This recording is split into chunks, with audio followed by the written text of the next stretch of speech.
Rolling. Hello, everyone. Welcome to the Level 6 Liquid Lunch. I believe I counted the episodes. This is episode 9.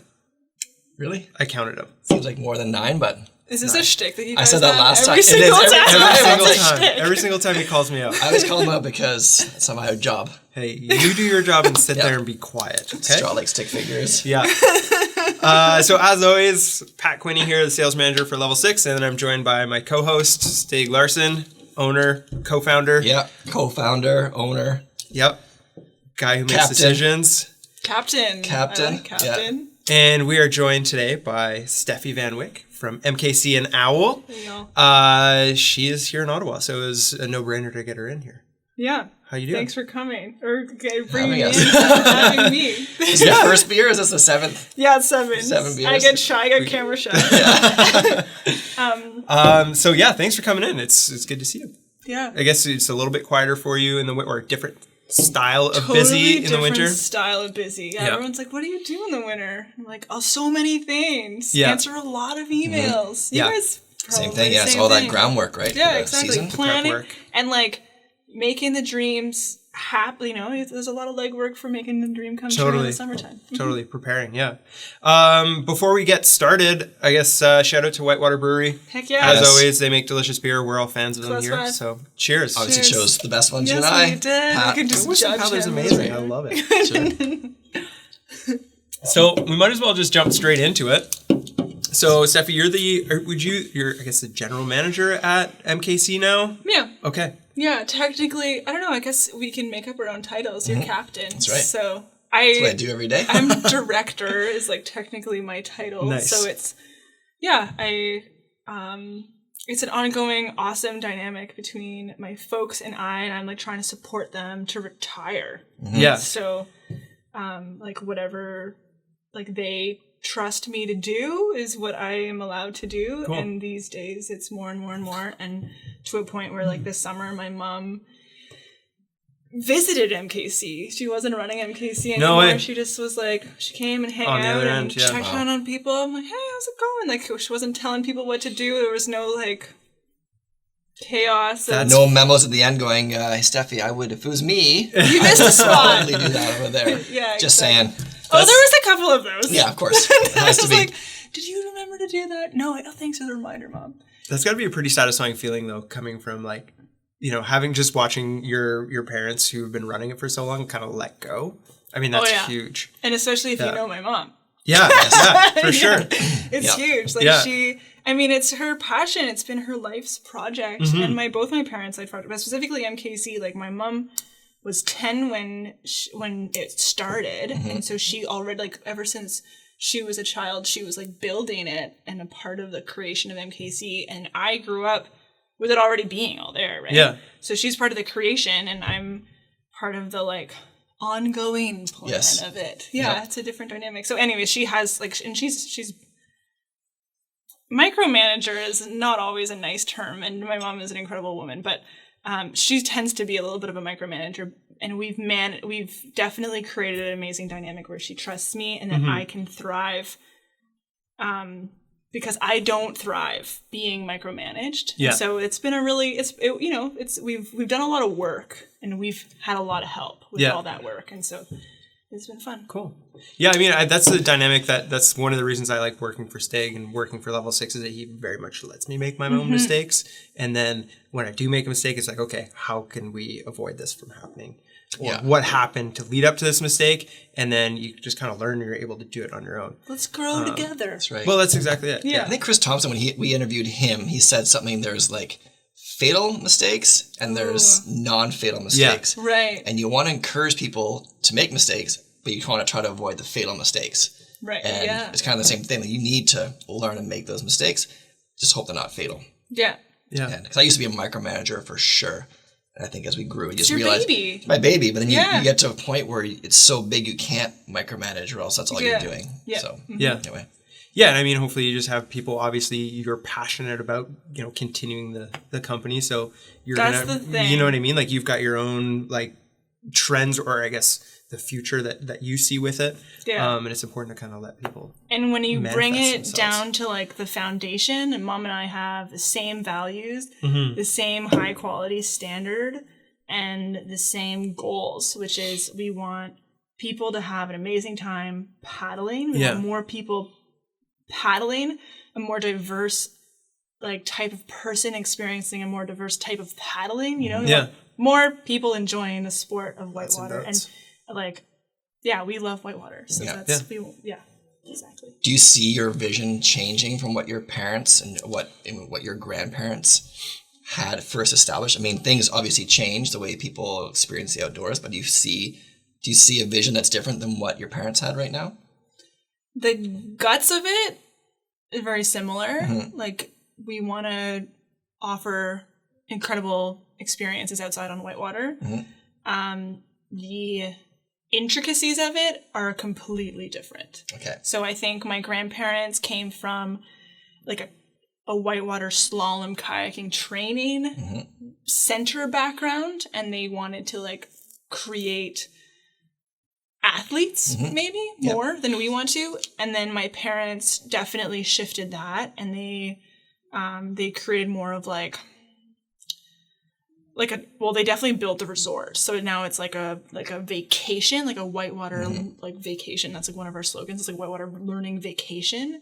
And then I think that I very much think that that's more the direction that I'm taking it in, like even more so. It's like, I don't really care how good of a paddler someone is, if they're having fun, if they're being safe, and if they're as good as if we're supporting them being as good as they want to be. Right. So we're no longer like a boot camp. We're a skill development center. Right. Yeah. And vacation.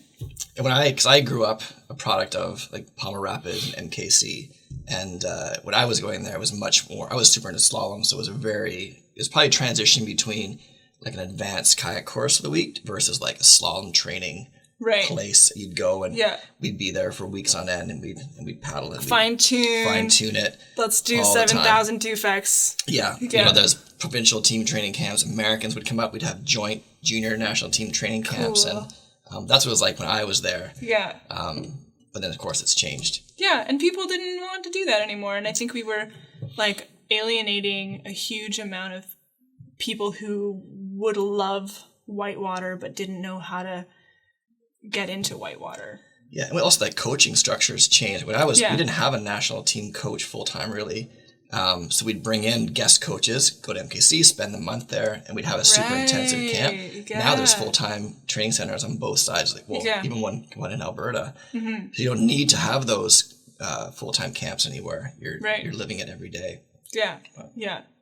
And then when slalom is more and more on man-made rivers now too, to be competitive worldwide.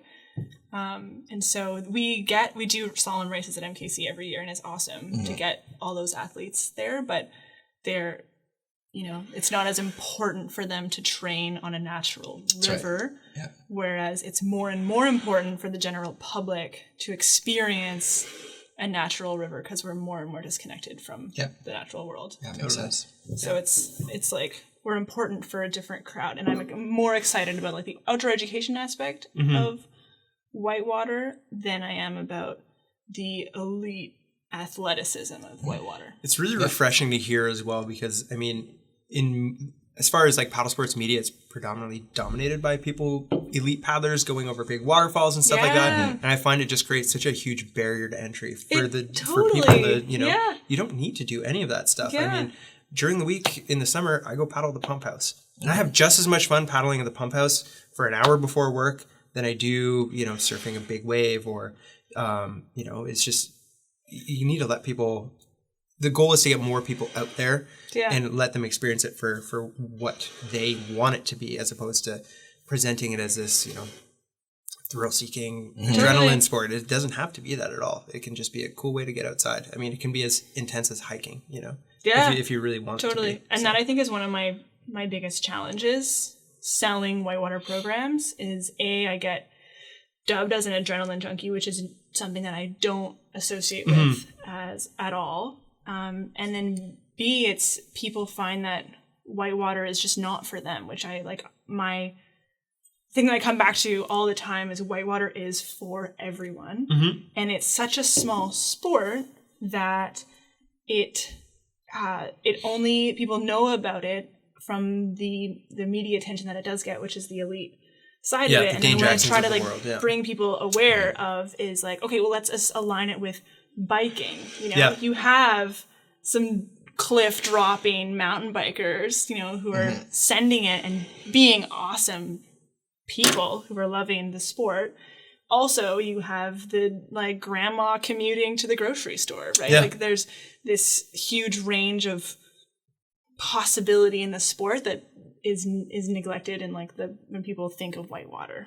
Yeah, I mean, they associate it immediately with waterfalls or... Yeah. Oh my God, you're crazy. It's okay, whoa. Let's just break zero this room for error, paddling stuff. Yeah. Like, no, we're just chilling. We're just hanging out on the river. Yeah. Yeah, because why? Why do we paddle? Like, that's what it comes down to. Why do we paddle? I paddle because it's outside. I'm hanging out with my good friends. I love the people that love paddling. And it's like movement. It's exercise. It's almost like a form of meditation, I find. You turn off everything because all you're focusing on is just getting down the river safely and you know, being able to enjoy what's in front of you. It forces you to live in the moment, which is what I appreciate about paddle sports because it's so easy. I mean, working here, it's pretty dynamic. You know, it's easy to get caught up in like, okay, I'm traveling here. I've got this project to do. I need to call this person. It's just a really easy way to just turn everything off and go straight back to, you know. Sounds like I stress pad out on a daily basis. Captain? No. Why do you like paddling, Stig? God, I don't know. I think it was for me, it was just that the water. I love the water, no matter what. Even we do the jock, Kevin behind the camera. We paddle the jock in the mornings, probably 3 times a week in the spring in flood. And it was just, I mean, it's not crazy whitewater, but just to go from 7 to 8:30, it's really fun. Yeah. I'm so excited for spring thaw. Oh my God. And then the fact like that, like I just love that idea that the first few times you paddle in the spring are just so, like I just feel like your life is not melting, but like thawing out from being like this cold, dark winter. And you're like, oh my God. I'm so excited. Well, obviously it's clear that you're passionate about paddling. So I kind of want to back up a little bit and go into your background and what it was like to kind of grow up.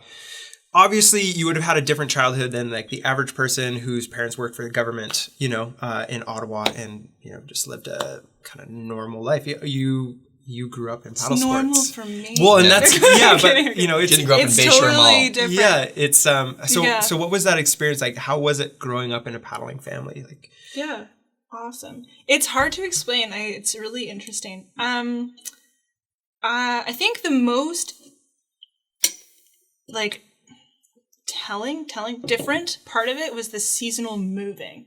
Yeah. And when I tell someone that I've never been in one place for more than 8 months in my entire life, that's like, people are like, oh, okay, now I understand you a little bit deeper. Because it's true. Like I would be a city girl in the winter, and then I was this like wilderness river girl in the summertime. And both worlds, in my comprehension when I was a kid, didn't have like a cohesion. Like they were very separate. And then my relationships in both places, my friendships in both places, they like didn't quite comprehend either of my lives. Yeah. And so I think that was like the biggest thing that I had to come to terms with, is not needing to choose between lives or value one or the other life more, but to kind of marry like those different sides of myself together. Yeah. That's interesting. Did you have like a different personality in both places? Like, it's hard to know that. It's I don't know. It's an opportunity, right? It's like going to a new school, you can become someone different. Well, and you're just meeting so many new people, right? I think that I learned different things, and I'm very, very grateful for the different things that I learned. Like I hang out with my like small town friends, and I go to visit Toronto, and I'm like, yeah, I know how to run this, like, I don't know, subway, that's whatever, it's chill. They're just like, what is this? There's so many humans. I don't know. I think What was your question? Yeah, no, it's all good. I mean, you answered it. Was, I mean, like growing up in a paddling background, and just it was a different childhood. I mean, you had two places that you were essentially growing up in. Paddling specific, it's a huge. I'm so grateful that my parents brought me into the paddling world. I like. Yeah, you are. Well, like, yeah. How? Let's kind of expand on that. Like, how was what was your earliest paddling memory with them? And were you like into it at first? Great question. Talking to some people, like even Joel last week or a couple weeks ago when we talked to him, he's like, I wasn't into paddling. No. Even though his dad, runs one of the biggest kayak schools in the area or in the world, really. So. Yeah, and ditto. Mm-hmm. I mean, so many things to say. My first paddling memory, I doesn't really, like, it's not distinguishable. Like, I don't have I have a lot of memories paddling at a very, very young age. And so, like, the first time wasn't very, like aha. I have great paddling memories, and they were always when I was not as challenged as people would think that I would need to in order to progress my skills. Like, my favorite paddling memories are just, like, fooling around in with my sister and my dad swimming in a lake with a Grumman canoe and, like, sinking it and then, like, flipping it over and, like, having the cavity of air pocket. Like, that's my favorite memory for sure. And I was, like, I don't know, 4, right? So, like, little life jackets are just bobbing. Like, how deep can I go? Yeah. I'm up again. Yeah. And then I started, and I don't actually know, like, when and how it progressed, but I started, like, training, because that's what my parents knew, right? They were both slalom athletes and champions, and they just put me a part of the ORR, the Ottawa River Runner club, and I loved paddling with them. But then when it came to racing and training, I hated it. Okay. To a point where that was all there was to kayaking. Is training and racing, and being good. Like, you have to be good. Yeah. And that was the value of kayaking, was to be good at kayaking. And that didn't vibe with me at all. Yeah. I hated it. And I would be with my coach, who would be, like, my babysitter at the same time. And we would talk about the gates that I would get. And then come start, I would just go straight down the course and, like, I'm not doing that gate. I'm not doing that gate. I hate this. And I would just be crying because everyone's like, why did you miss all those gates? And I'd be like, I don't know. I was scared. And there was, like, no space for me to do what I wanted to do kayaking. Yeah. You also, there's a lot of expectation. Like, your mom, World Cup level paddler, Ina, and World Cup level paddler, Katrina, World Cup level paddler. Oh, I know. It's like, how do you? It's like it's all or nothing. Either you're a World Cup level paddler or you suck. Yeah. And then there's nothing in between, and I get that family dynamic. It's tough. And so, okay, then a few things happened. So for lack of other things to do, I started teaching kids programs. Okay. So the kids kayak programs, I was too old to be a part of them anymore. I was a part of them a lot, and I actually really liked those, like, being a part of the actual MKC courses. My mom created family programs for my sister and I. She was like, oh, well, my kids need other paddlers to hang out with their own age. So anyway, then I aged out of them, and then I started assisting, and then I started teaching them, and I actually really liked teaching kids how to kayak, which was ironic because I had no passion for kayaking. And then I know that I was 14. I was hanging out in the dining hall at MKC, and Wendy Grader from Blackfeather, I don't know why she was there. She was there probably for, like, a staff training or an SRT. She was recertifying or whatever. And she's just like, hey, how's it going? It's like, man, whatever, my life, teaching kayaking. And oh my God, she's fantastic. And she was telling me about this new program that she was starting with Blackfeather, which she was calling the Apprentice Program, because she had recently, I think, hired Steve Ruske, and he came from Gold Lake Outdoor Center, and he really liked teaching kids or youth, like young leaders. And so he was helping Wendy develop the future generation of wilderness guides. And so she was launching this program. She kind of just let me know about it and kind of said, hey, like, you know, Paul Scriver, because I had been training, he was training C1 and I was training K1, and we kind of like trained together on the Madawaska at MKC together. Like, oh yeah, he's going to be a part of it. It's like, okay. And then I didn't really think of much of it that whole summer. I was 14, kept teaching kids how to kayak, kept just like fooling around OWL Rafting and Madawaska Canoe Center, just kind of a classic Lost. Yeah. Preteen, teen. And then that winter I joined, and this is my favorite because I joined the outdoor education program at my high school. Cool. And it was so impactful for me, which I find ironic because I grew up in such an outdoor family. Yeah. But doing it in a way that it was recreational and with other kids who had no idea, and it was so impactful for them. And I started realizing that this thing that I had grown up with and thought was normal that everyone did was not actually the case. And all the things that I did love about it, other people were appreciating, and all the things that I hated about it, other people also hated. Okay. You know, like they're like, oh, I don't want to be really good at this, but I want to do it for fun. Mm-hmm. And so I went on a 5-day canoe trip on the Barron Canyon in Algonquin Park with my grade 10 Canterbury High School kids. And I was in like the theater program, so it was like... You went to Canterbury. I went to Canterbury. All the artsy kids. Yeah, I was going to say the only outdoor person in Canterbury. That's awesome. And that was part of my rebellion as a little rebellious child. I was part of the theater. I was like, I don't want to go to the same high school as my sister. And so it was on that canoe trip on the Barron Canyon that I was like, oh my God, I could do this as a job, you know? So it was hard. Barron Canyon is not an easy canoe trip. There's a lot of portages for a 15-year-old to do with a bunch of other 15-year-olds.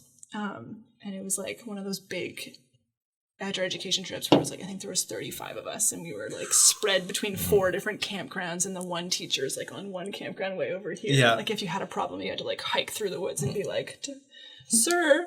Yeah. Yeah.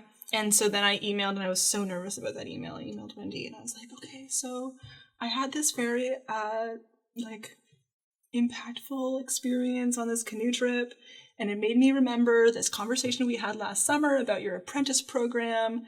I should find that email. It's probably really funny. And then she's like, yeah.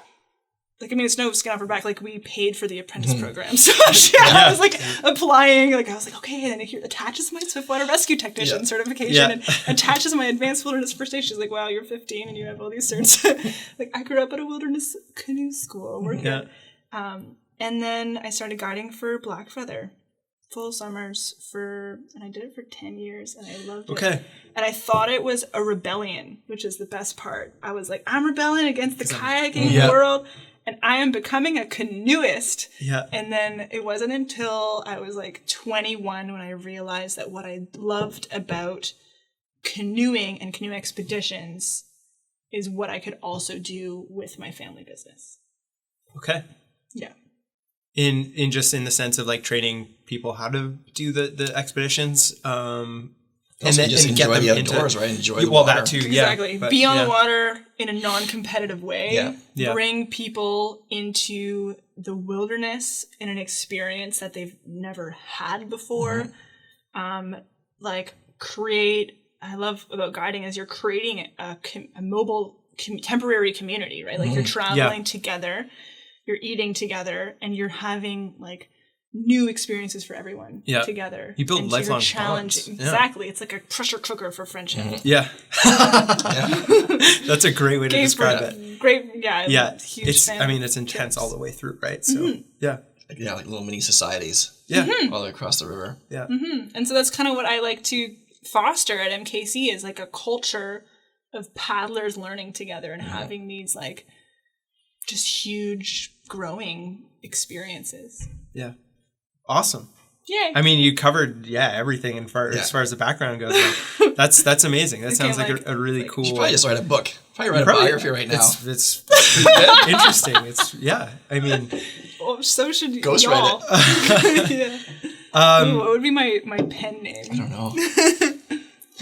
Canterbury Canoeist or something. Canterbury Tales. Yeah, Canterbury Tales. I think I agree with you though. I think every time you go, I just look at all my summers when I was a kid was always, parents would drop me off at Palmer Rapids, or I got my license to be Palmer Rapids, MKC, Owl, Palmer Rapids, MKC, Owl. And you just do that loop over and over. It's a good loop. A good loop, and you throw the gull in there when it's running. Yeah. And you would cycle through that, and then all of a sudden it'd be September and going back to school. But every year that summer, something was defined by that summer. Like you met new friends, or whenever you started a paddling brand, like whatever it is, like all those things happened throughout that year.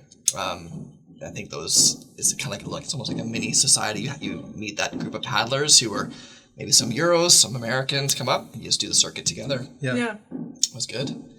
When you were guiding for Blackfeather, what kind of rivers did you like? Did you get all the way up to the Nahanni? And awesome. Mm-hmm. And then Quebec, I guess, as well. Yeah, Quebec, Nord, Des Moines. Yeah. The classic routes. It was really cool, and that's kind of when I realized that like my parents were really cool. The first time I guided the Nahanni, I was actually guiding with Wendy and Gail Shields, who are two just incredible women in this industry that I look up to a lot. And Kira Gangbar. It was the four of us. It was a big group. It was a women's trip. We were taking a bunch of ladies down.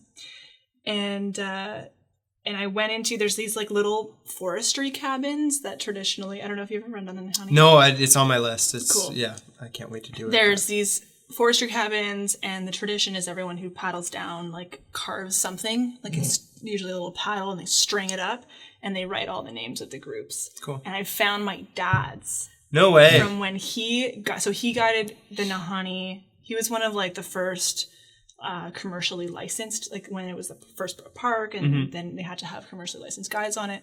And he was 15, and I was 15. No way. And I was like, oh my God. That's a really awesome. cool experience. Yeah. So Nahanni is like kind of your favorite trip as far as guiding goes, or is there a particular river that you kind of? I think I have a lot of opinions on the matter. So the Nahanni, I think I am someone who I get connected to a river because I run it a lot and I spend a lot of time on it.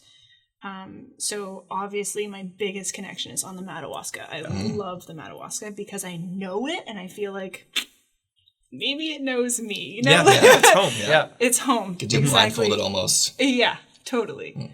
And so the Nahanni, I also feel a similar way. I think I ended up guiding down it like 10 times. And just back to back, right? You say bye to your clients, and then the clients arrive. Yeah. And you go right back up to the top. And I grew up, I became an adult on that river. Yeah. And so I love the Nahanni. I also feel like a lot of people from southern Canada have too much of an obsession with that particular river. It's a romanticized It's river. romanticized. Yeah. And it is interesting that I guided so much at a young age before I had really done any canoe tripping for myself. And so coming back down in the southern Canadian rivers, I was like, well, these are equally as incredible. I love they're different, totally, but it's not like the quality is different. They're both incredible. I love all the rivers. I had a really awesome time down the mountain river. I think that it's much less traveled, and so if you feel that way when you're on it, then the Nahanni. Where's the mountain river? It flows into the Mackenzie, north of where the Nahanni flows into the Yard, which flows into the Mackenzie. Okay. So it's we fly in and out of Norman Wells in Northwest Territories. Okay. Yeah. Cool. Yeah. That's awesome. Yeah. Yeah, it's a good whitewater trip. That's the thing about guiding that I didn't guide as extensively as you, but I mean, it just takes you to so many cool places that you get to. It adds a little bit of variety, you know what I mean? Rather than just kind of like the day guiding, it was also fun to be able to, when I taught for Algonquin, to go do like the Quebec trip, and you're doing the Jacques-Cartier and the Gatineau, and there's all these great rivers that you get to. There's so many great rivers here. So is there anything that you're going to do to decompress from paddling? I know after spending, 5 days on the river teaching other people, going paddling may not necessarily be the number one thing you want to do. Totally. I study yoga. I love yoga. Okay, cool. Mm-hmm. And MKC actually is starting to do some yoga retreats, which I think is really cool. Well, that's why I made them happen. I think it's a great idea. It's a great idea. What else am I passionate about? I studied philosophy in university. Okay. So I love learning, and I love hearing people's stories, and I love music and dancing. And writing and reading. Jesus. That's why I was like, Avant-garde. I had no specific direction in my life, and I was like, how do I do all the things that I love in my career? And then I was like, oh well, if I run a wilderness resort that teaches whitewater canoeing and kayaking, I can do everything I ever wanted to do. So it's really cool. I'm studying, I'm doing an online course right now in organizational behavior. So it's like how to create an organizational culture that is positive and creates, I don't know, is it meaningful? Like, how do you create meaningful work? And maybe I should take that course. Probably should. I really like last thinking day. about it. Oh. He says this every time. Empty threats. So you're quitting, I thought. No. He's going I'm to just going to Mexico. Mexico. He's He's vacation for 8 days. You still got to pay me, dude. I'm coming back. I have a whole travel schedule for the whole back summer. is 10 days. Only out of the office for 5 days. There you go. Cool.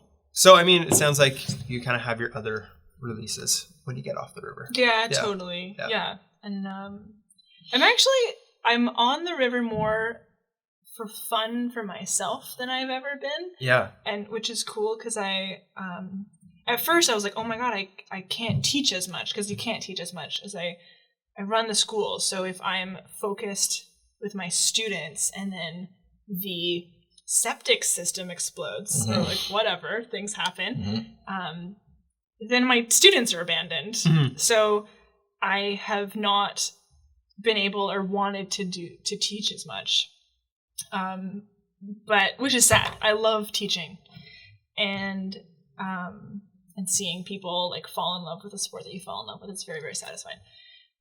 But now I get to paddle more casually and on a casually, it's like my midday break. Yeah. I'll go for a paddle and I'll check in on all the classes, and check in on how all the instructors are doing, and they'll be like, oh my God, Stefi, I'm this person isn't understanding this particular maneuver, how's another way. So I'm kind of problem solving with the instructors, which is way more fun, that I can kind of hop in and be helpful in little bits, and then in between I can paddle for myself for fun, which is so funny. This is the first time I've never actually paddled for myself for fun. That's what Claudia used to do too. Just come in and just she'd come in, she'd cruise down the river, and she'd stop in at each of the different pods and go, how are things going, and make sure everything's fine, and exactly problem solve, and cruise down the river. It's hilarious. And she's good at that. She's great at that. Yeah. And not being intrusive. I don't want to make anybody feel like they're not doing a fantastic job teaching, I want to be supportive of the students and supportive of the instructor. But it's really fun to just have another perspective. And people do like to listen to different instructors. For sure. Explain the same phenomenon. Yep. Yeah. Mm-hmm. That's cool. Yeah, you took it from your mom too. It's that same thing. She used to always do that too. Yeah, she has things figured out for sure. She did. Yeah, I think it's such a.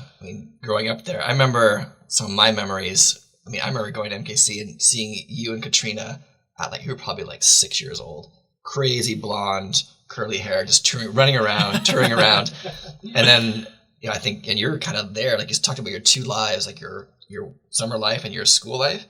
When you're at the summer life, you're amongst all these, at that time, it was all either high-end athletes or people who wanted to be high-end athletes. Right. And they're 10 years older than you, but you were not forced to hang out with us, but you did because that's what your parents did. Yeah, and Ina was there, and that's what everyone did. But that's funny how it all kind of, that whole full circle thing, which you talked about with Joel and his dad too. Yeah. Kind of not really being into it, and then you're kind of assimilated into it. I love and you kind of realize you like it. I never fell in love with paddling until I started canoe tripping, but I definitely loved the people, like, since day one. I just loved, like, the things that people talk about when they're outside together without any distractions. Yeah, lets all your guards come down. You get real conversations, like the liquid lunch. Yeah. A lot like liquid Except lunch. the guards come down thanks to beer. Well, not because of healthy outdoor lifestyles. Yeah, unhealthy where's indoor our lifestyles. Fake tree backdrop. That's right. We actually have a wood background right there. I want to have like a the bark. Fake wood background. We should put it up next time you come in. Should. So I mean, that's an interesting concept. Now, because you're on the management side of things, you don't get to paddle as much, but you get to paddle more for yourself, which is, that's huge in itself. My background in instructing and stuff, I didn't want to go paddling or skiing after teaching for 5 to 6 days and being on the snow or on the water for 8 hours. So it's fun that you got to go back towards kind of the roots of the enjoying paddling for what it is, and also being able to check up on people. Now, as far as your role within MKC, how's the transition going as far as like taking over? What's the learning curve like? Is there pressure for you to kind of take that on, or are you just taking it one day at a time? Is there pressure for you to take over MKC, like from all this?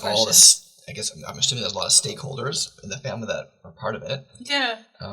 I think the biggest pressure for me is to maintain the quality standard and the viability of MKC as a business. I think that's like the main pressure is, wow, we've been here for 50 years and I've been running it for 2 and I want to make sure that it's here for 50 more years. And how do I make sure that happens? The pressure, my parents were really, really good in acknowledging that if I was ever pressured into taking over the business, that I wouldn't be good at it, and therefore they would be running their business still. You know what I mean? Like, which they don't necessarily want to be doing. They don't want to do when they're upwards of 65. Yeah, so my parents are excited to retire now, and I had a long time where I had no idea what I wanted to do. Or I had a lot of ideas of what I wanted to do, and nothing felt right. And then my mom needed some help with admin, and I worked a winter of admin in the winter office in Ottawa with her, and it was like the most challenging winter of my life for sure, because there was like the mother-daughter dynamic. There was like admin is like not my strong suit, or it wasn't. It's not glamorous. You don't get the students that are like, "Oh my god, you changed my life." But I get to facilitate that. So I guess I didn't ever feel the pressure to take it on. It was more of like, and then when I decided to, it was very much my decision. And then I went to my parents, and they were elated and very supportive. And then since then, it's been like, okay, how can we make sure that this happens very well, very smoothly, and very like empoweringly. And I think I am very lucky. Like Joel's in a different story than he's second generation. I'm third. There's already been a transition. Yeah. So my mom had experiences of how that transition happened for her, and my dad, in ways that it was good and bad. Yep. And the good ones is that her parents empowered her to be very independent. Like they technically kind of just left. And I think I remember that transition. You might. Yeah, like I'm that old. I mean, I don't look it, obviously, but I think I am that old. I remember that transition happening, or close to that. Yeah, they kind of just left, which is good and bad. So my mom liked the good part of it, which was that it was liberating and empowering, and very much like, okay, I'm doing this and I got to do it. And then the bad part of it, which was you're forced to do it, and you have to do this, and there's no other way around it. So my parents had a keen experiential knowledge of how forcing someone into it is toxic, and also the experiential knowledge of how letting me kind of fly on my own is the best way to do it. And I also knew that at the time. I was like, Mom, I need you to let me make my own mistakes, decisions and figure out what's like what a fatal, like, to make fatal my error. near fatal errors. And she listened, which was cool. And I knew, therapy is fantastic and has a huge taboo around it. And both my mom and I have independently been seeing therapists for a long time, as everybody should. Yes. And so we both knew that we would need counseling and like support and coaching to kind of figure out what our expectations are, what our like how the responsibilities will shift over time, and to have someone help us figure out our communication systems. Like how does she communicate to me when it's a casual opinion on like some decision that I've made, and how does she communicate to me when she feels like I'm making a fatal error, and how am I supposed to perceive both of those things? Anyways, lots of coaching, and so that is definitely we relied entirely on counseling, and That's cool. It was really cool and very, very healthy. Because my mom and I, like, everyone is very shocked that it is such a healthy transition, because people who know us well know that we have not had, like, not a horrible relationship, but just like a bickery mom-daughter, we're just very similar and both very opinionated and powerful women and stubborn. Super strong women. Yeah. So they're like, oh my God, Katrina like had a way more positive relationship. Like, why isn't she doing this? Yeah. I feel bad that it's you. Like, but it's actually brought us together way more, because we're both doing something that we both love to do, and so we have something to connect over. Cool. That's awesome. That's cool. Yeah, I feel like as you get older too, that type of mother-daughter dynamic starts to kind of go away a little bit, or soften a little bit. At least for sometimes. I guess fair. For sure. I guess it's different for everyone, but I remember my father and I always having like butting heads, and then now we're more like friends. Good. I think but would you be able to work in an office? That's what I was going to say. Now that I was going to say, right? now that I think about it, there's no way in hell. You see your dad there's no on way weekends. There's a relationship here where there is every day, a former owner or an owner still passing on the reins to a daughter. Yeah. And don't mess it up. Yeah. I think it's for sure. Like, and I'm so grateful, because I don't feel that way. I don't feel a don't mess it up. I feel, what do I feel? I feel you can do this. You're the person who is going to do this the best, and you let me know how I can support you the best to do this, because I want MKC to thrive the best that it can. Yeah. That's what I feel. Yeah. And it's incredible.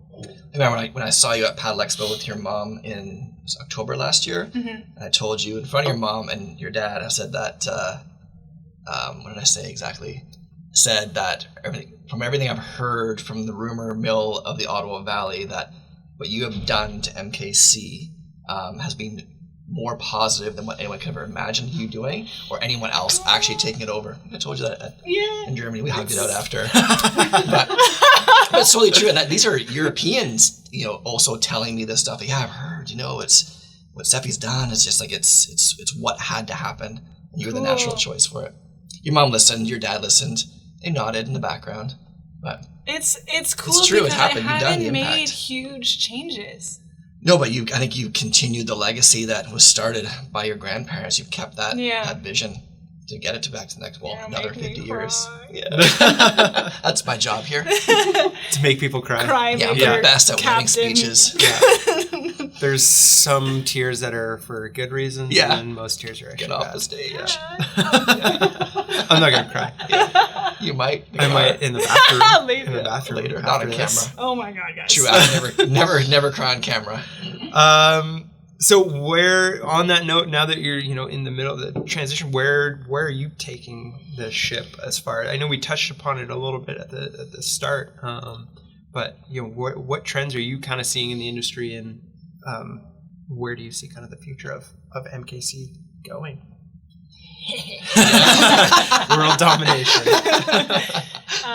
MKC, it's the same. Like, that's the cool thing is, MKC's morphed so much over the years, but my grandparents created the 5-day whitewater, learn how to paddle, and 5-day whitewater, get your paddling to the next level, even if you're in advanced, outline. And it is still our most popular course, our most, satisfying course. Like, people love it, It's hard to sell a 5-day paddling vacation because people who know how to paddle are like, why would I want to take lessons? And you're like, well, because learning is awesome. Yep. Yes. Yeah. And then people who are beginners are like, why would I do whitewater if it's such an extreme sport? And you're like, well, because whitewater is awesome.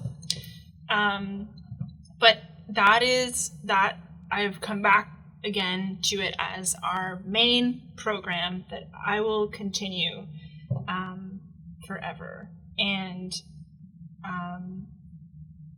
so how, yes, it changes and morphs, but almost a year to year. We have different staff every year. We have different instructors. Our instructors have different passions. I try to hire, I try my best to hire people who have, who are very, very passionate instructors. And so, yeah, you're going to take one 5-day course and it's going to be focusing on, we have instructors that just really love the physics of paddling and the rivers and the dynamic of your boat through the water. And then other instructors that are just really enjoy supporting people to face their fears and more of okay, how are we gonna what are you afraid of and how can we manage that and where does that come from and why are you, and oh my God, teaching adults is incredible because it's been a long time since we've been beginners. As much as we tell ourselves that we would be a good beginner at something, it's hard to be a beginner. And so you're supporting someone in their most vulnerable when they're a beginner, and how, oh my God, seeing people's self-talk, how do you talk to yourself when you are bad at something is so beautiful. Where am I taking MKC? I went on a tangent there. It's a good tangent. You're just spitting gold right now, so keep going. Gold. Ooh. Where am I taking MKC? I think that Madawaska Canoe Center is really important for right now's culture. I think that having I would say that MKC is relatively accessible. It's not the most wilderness experience people have, but that's not accessible for the generic population right now. So even telling someone that they're going to have to walk out of their room across sand and dirt to get to the wash house that's public is some people that's really challenging. In the woods, and it's dark and there's no street lights. And there's bugs and there's maybe a fox. And then also having a variety of accommodation options. So we have camping, but then we have meals. So someone could do their first camping experience and they've never camped before. And then what's the hardest thing about camping? Obviously cooking and camping. Yeah. So if you're just focused on sleeping outside and making that really comfortable, before you go on your expedition or before whatever, maybe you're not even going on an expedition, maybe you just want to camp, but then your meals are all taken care of in a very beautiful, locally sourced gourmet, wow, luxury, but I'm camping.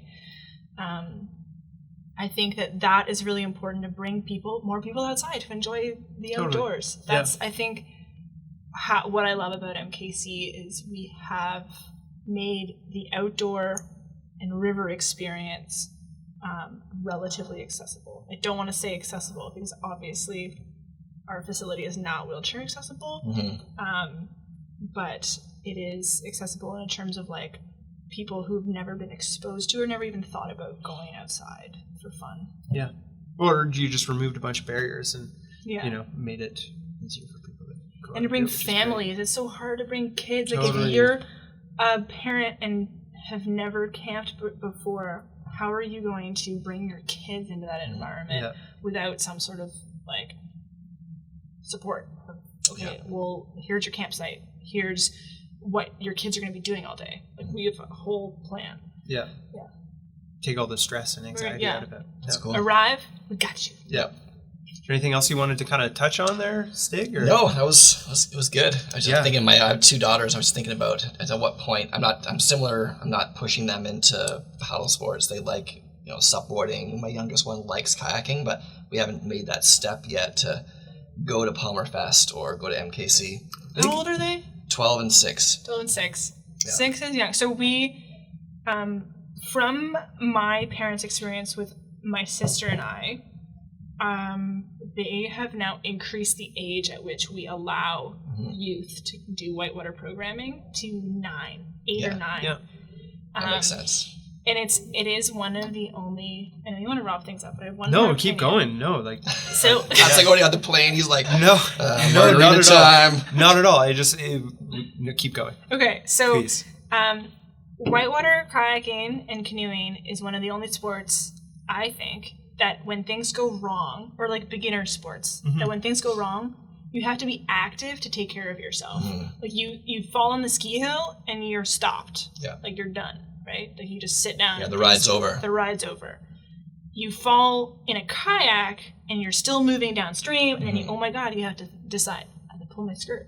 Oh my God, I have to get out of the boat. Oh my God, I have to swim somewhere. Yeah. Like, and there's rocks. It's very overwhelming, and there's so many moving parts for someone who has no idea. Like, you have to move your paddle, move your boat, and you're on moving current. Like, it's just a lot of things.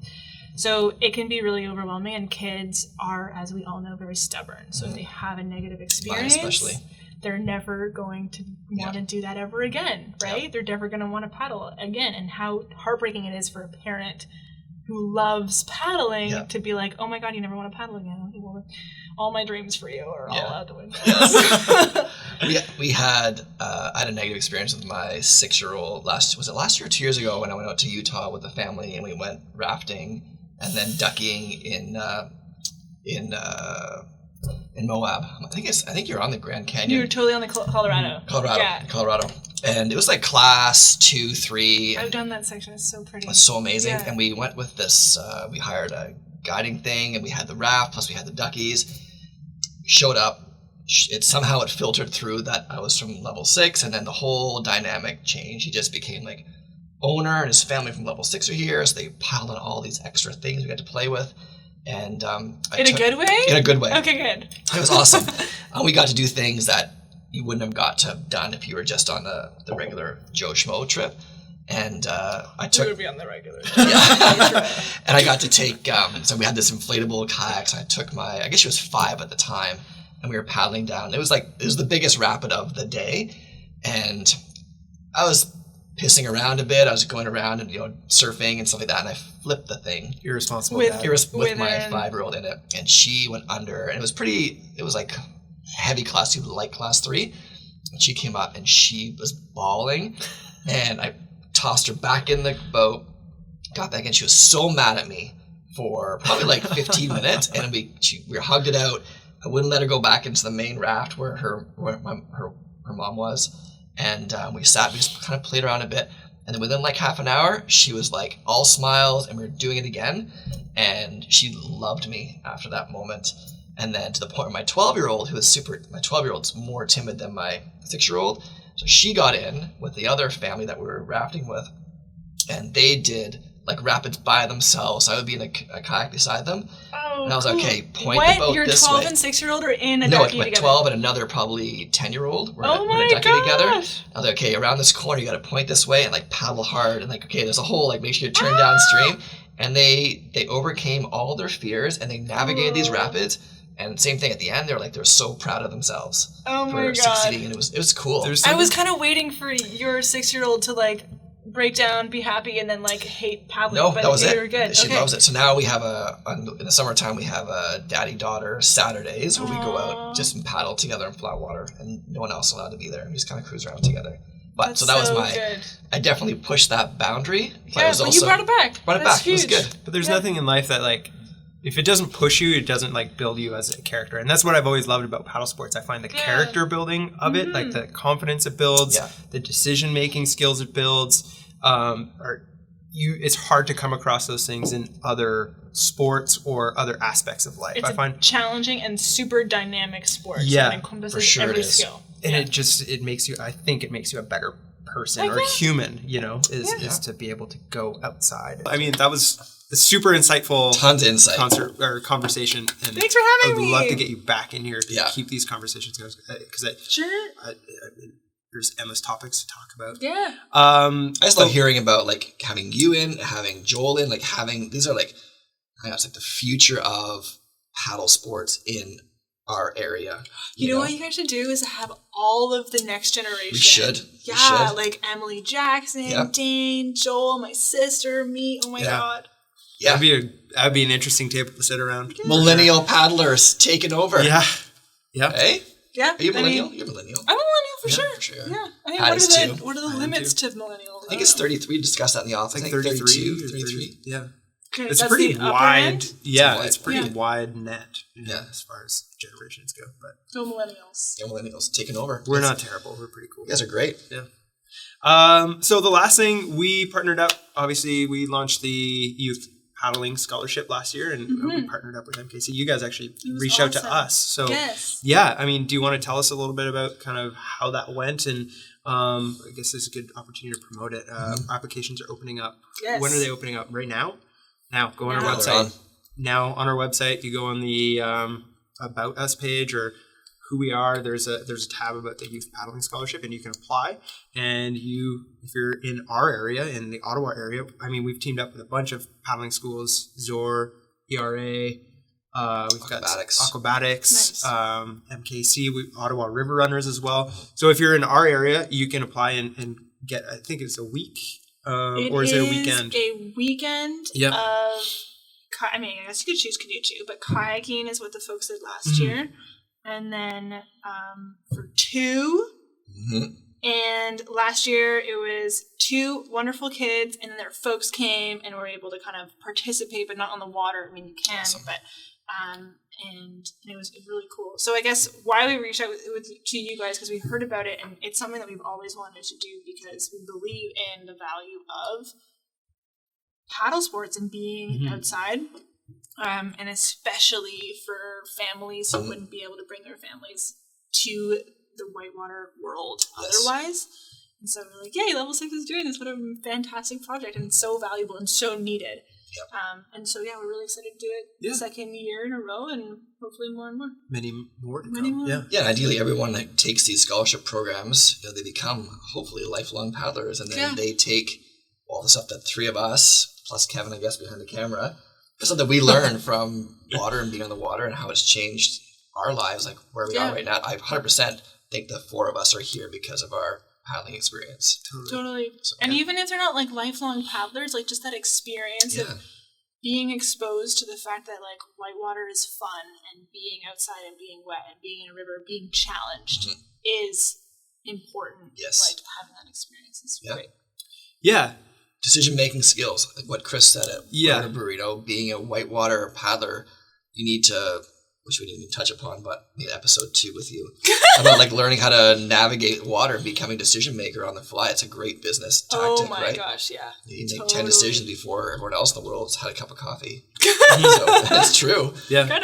I've never like said that was because I was a whitewater paddler, but maybe it is. Yeah, right? you're used to it, see the future. You're like, and then you stand up in your canoe and you're like, I see the future.